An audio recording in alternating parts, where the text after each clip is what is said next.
சிவாய நமக. அடியாருக்கு அடியேன் சந்தோஷ் திருமேனி சிவாச்சாரியார். நமது அக்ஷரா அண்ணாமலை நேயர்கள் அனைவருக்கும் அன்பான வணக்கம். நாம இப்ப என்ன பார்க்க போறோம் அப்படின்னு பார்த்தீங்க அப்படின்னா, உங்களுடைய ராசிக்கு உண்டான ஆகஸ்ட் மாதம் 2026 இதுக்கு உண்டான பலன்கள் எப்படி இருக்கு அப்படிங்கிறத கொஞ்சம் நம்ம தெளிவா பார்க்க போறோம். இந்த ஆகஸ்ட் மாதம் அப்படிங்கிறது அற்புதமான நிறைய விஷயங்களை, நல்ல விஷயங்களை தன்னகத்தை கொண்ட ஒரு நல்ல மாதமா ஆகஸ்ட் மாதம் 2026 வருது. இந்த மாதத்தினுடைய கிரகங்களினுடைய சாரம் அப்படிங்கிறத பார்த்தீங்க அப்படின்னா, இந்த மாதம் முழுவதுமே குரு பகவான், அப்புறம் கேது, ராகு, சனி பகவான் இவங்கெல்லாம் அதே இடத்துல இருக்காங்க. குரு பகவானை பார்த்தீங்கன்னா கடகராசியிலே தான் இந்த மாதம் முழுவதுமே இருக்கார். கேது பகவான் சிம்ம ராசியிலே இருக்கார். அதே போல ராகு பகவான் இந்த மாதம் முழுவதுமே கும்பத்திலே இருக்கிறார். சனி பகவானை பார்த்தீங்க அப்படின்னா மீன ராசியிலே மாதம் முழுவதுமே வக்ர நிலையிலே செல்கிறார். நல்லா புரிஞ்சுங்க. அடுத்ததா பார்த்தீங்க அப்படின்னா இந்த மாதம் முதல்ல நடக்கக்கூடிய பெயர்ச்சி, இந்த மாதத்தினுடைய முதல் நாள் ஆகஸ்ட் 1 செவ்வாய் பகவான் பார்த்தீங்கன்னா அதாவது தன்னுடைய வீட்டில இருந்து 2ஆம் ராசியிலிருந்து 3ஆம் ராசிக்கு சஞ்சாரம் செய்கிறார். அதாவது ரிஷப ராசியிலிருந்து மிதுன ராசிக்கு அவர் மாறுகிறார். இம்மாதம் ஆகஸ்ட் மாதம் 2ஆம் தேதி சுக்கிர பகவான் சிம்ம ராசியிலிருந்து கன்னி ராசிக்கு சஞ்சாரத்தை மாற்றி பெயர்ச்சி அடைகிறார். அடுத்ததா பார்த்தீங்கன்னா சூரிய பகவானும் புத பகவானினுடைய பெயர்ச்சி இந்த மாதத்திலே 17, 18 ஆகிய தேதிகளிலே அவங்களுடைய பெருக்கக்கூடிய கடகராசியிலிருந்து சிம்ம ராசிக்கு மாறுகிறார்கள். இவ்வளவுதான் இந்த மாதத்தினுடைய கிரக சஞ்சாரம். ஒவ்வொரு தினங்களும் சந்திரனுடைய சஞ்சாரங்கள் மாற்றத்துக்கு உள்ளாக மாறிக்கொண்டே இருக்கும். சரிங்களா? இப்போ என்ன விஷயம் அப்படின்னு கேட்டீங்க அப்படின்னா, இது மட்டும்தான் அப்படின்னா கிடையாது. இந்த மாதத்திலே அதிகமான நிறைய நல்ல விஷயங்கள் இருக்கு. என்னங்கிறத நான் சொல்றேன். இன்னொரு இந்த மாதம் ஆகஸ்ட் 11, 12, 13 உங்களுக்கு ஒரு பேர் அதிர்ஷ்டத்தை தரக்கூடிய ஒரு அற்புதமான நல்ல விஷயம் நடக்க போகுது. அது என்னங்கிறது நான் தெளிவா சொல்றேன். அதற்கு முன்பாக இந்த மாதத்துல என்னென்ன நாட்கள் நல்ல சுபமான நாட்கள், எதெல்லாம் நல்ல விஷயம் அப்படிங்கிறத பார்த்தீங்கன்னா, ஆகஸ்ட் மாதம் 2ஆம் தேதி விநாயகருக்கு உகந்தமான அதாவது அவருக்கு உகந்தமான சங்கடஹர சதுர்த்தி வர்றது. ஆட்டி மாசத்துல வரக்கூடிய சங்கடஹர சதுர்த்தி எப்போதும் மகா சங்கடஹர சதுர்த்தியா வரும். ஆனால் அது முடிந்த உடனே விநாயகர் சதுர்த்தி வந்ததுனால அது மகா சங்கடஹர சதுர்த்தி. ஆனா இது முடிஞ்ச உடனே விநாயகர் சதுர்த்தி வரல. அதனால இதுக்கு அடுத்து வரக்கூடிய சங்கடஹர சதுர்த்தி தான் விநாயகர் சதுர்த்தி. அடுத்த சங்கடஹர சதுர்த்தி எப்ப வருது அப்படின்னு கேட்டீங்கன்னா, ஆகஸ்ட் மாசம் 31ஆம் தேதி திங்கட்கிழமை. இந்த ஆகஸ்ட் மாசத்திலே 2 சங்கடஹர சதுர்த்தி வர்றது. அதுல 2வது வரக்கூடியது ஆகஸ்ட் 31 தான் மகா சங்கடஹர சதுர்த்தி.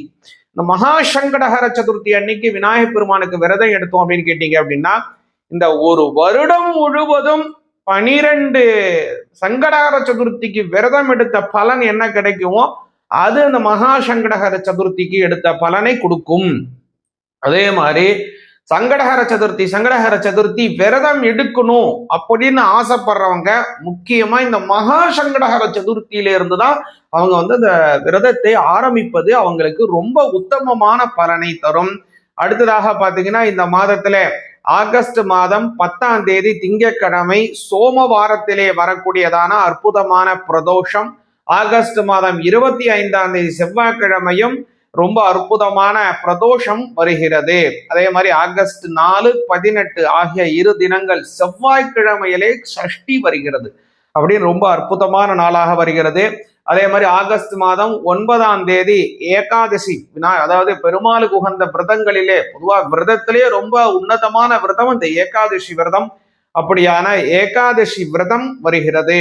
அது மாதிரி பல நல்ல விஷயங்களை கொண்ட ஒரு அற்புதமான விஷயமாக வருகிறது. அதே மாதிரி ஆகஸ்ட் மாதம் 27ஆம் தேதி வியாழக்கிழமையில பார்த்தீங்க அப்படின்னா ஆவணி அவிட்டம் வருகிறது. அதற்கு முதல் நாளே ரிக் உபாகர்மாவும், அன்றைய தினம் எஜுர் உபாகர்மாவும், மறுநாள் காயத்ரி ஜபம் போன்ற நல்ல விஷயங்கள் கொண்ட அற்புதமான மாதமாக ஆகஸ்ட் மாதம் 2026 வருகிறது.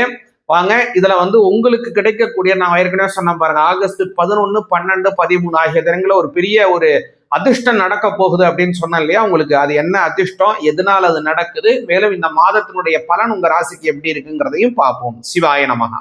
சிவாய நமகா. விருச்சிக ராசி ஆகிய உங்களுக்கு பார்த்தீங்க அப்படின்னா இந்த மாதத்துல 9ஆம் இடத்திலே அதிகப்படியான கிரகங்கள் சேருகிறது. அதனால இந்த மாதம் பார்த்தீங்க அப்படின்னா படிக்கின்ற மாணவர்களுக்கு படிப்பிலே நல்ல நாட்டம், அதுல உயரிய பல விஷயங்களை செய்யக்கூடிய அனுகிரகம் கிடைக்க போது. சாதாரணமா வேலை பார்க்குறவங்களுக்கு கூட உயரிய ஒரு பெரிய வேலை கிடைக்கும். அது எப்படி கிடைக்கும்னா, அந்த வேலையிலே உயர்த்தி கொள்வதற்கான அறிவை அவர்கள் வளர்த்தி கொள்வார்கள். சாதாரண வேலை பார்த்துட்டு இருக்கீங்க, இன்னொரு ஒரு ஆட் ஆன் கோர்ஸ் படிக்கணும், அல்லது ஏதோ ஒரு விஷயத்த நீங்க தெரிஞ்சுக்கணும், ஏதோ ஒரு விஷயத்த கத்துக்கணும், ஒரு டிகிரி படிக்கணும். அதை படிச்சா இந்த வேலையிலேருந்து ஒரு உயர்வான வேலையை நான் பெற முடியும் அப்படின்னு ஆசைப்படுறவங்களுக்கு இந்த மாதம் ஒரு வரப்பிரசாதமான மாதம். அதனால படிக்கிறவங்களுக்கும் நல்லது, வேலை செய்து கொண்டே படித்து கொண்டு இருக்கிறவங்களுக்கும் ரொம்ப ரொம்ப நல்லது. ஏன் அவ்வளவு தூரம் சொல்றேன்னா, 9ஆம் இடம் வலிமை அடைகிறது. விருச்சிக ராசிக்கு 9ஆம் இடம் வலிமையாகுது. விருச்சிக ராசிக்கு பல தடவை சொல்லியிருக்கேன், அவங்க ஒரு அதிகமாவே ஒரு நேர்கோட்டான ஒரு வாழ்க்கையில வாழக்கூடியவங்க விருச்சிக ராசிக்காரங்க.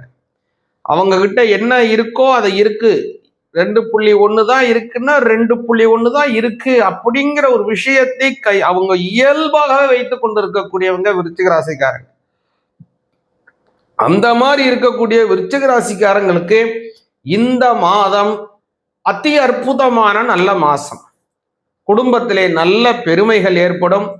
வீடு வாங்கணும்னு ரொம்ப நாள் ஆசைப்படுறவங்க வீடு வாங்கக்கூடிய யோகம் உண்டு. 7ஆம் அதிபதியாக இருக்கக்கூடிய சுக்கிர பகவான் 11ஆம் இடத்திலே செல்கிறார். உங்களுடைய ராசிநாதன் 7ஆம் இடத்திலே இருக்கிறார் இந்த மாதத்தினுடைய முன்னாடி.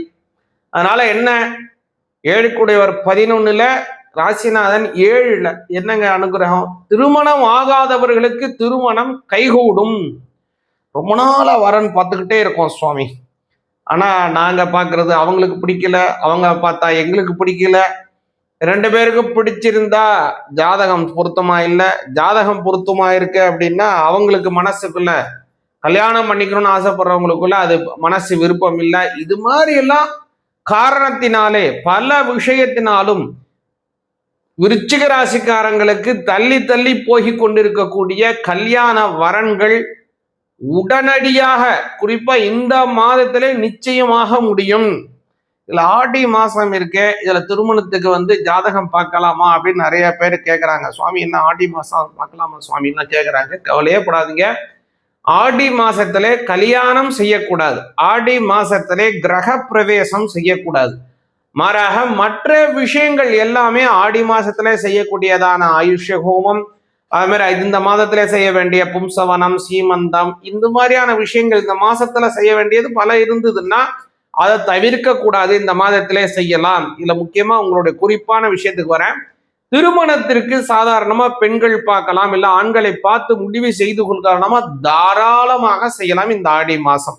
அது மாதிரியான விஷயங்களுக்கு உகந்தது இந்த ஆடி மாசம். ஆனா திருமணம் மட்டும் இந்த மாதத்திலே செய்யக்கூடாதுங்கிறத புரிந்து கொள்ளுங்கள். அடுத்ததாக பார்த்தீங்க அப்படின்னா, விருச்சிக ராசிக்காரங்களுக்கு இந்த மாதத்திலே தான் நான் ஏற்கனவே சொன்னேன், 9ஆம் இடம், உங்களுடைய 9ஆம் இடம் இருக்கு இல்லைங்களா, அதிலே அந்த குரு சந்திரன் முதலான அனைத்து கிரகங்களினுடைய சேர்க்கை ஏற்படுவதனாலே உங்களுக்கு அதிர்ஷ்டங்கள் உண்டு, பல வகையிலும் நன்மைகள் ஏற்படவிருக்கின்றது. அதே மாதிரி இந்த மாதம் அப்படிங்கிறது சொந்த தொழில் செய்கிறவங்களுக்கு சொந்த தொழில் சிறப்பாக அமையும். வேலை பார்ப்பவர்களுக்கு பொருளாதார உயர்வுகள் உண்டு, மென்மேலும் செழுமைகள் சேரும். சிவாய நமக.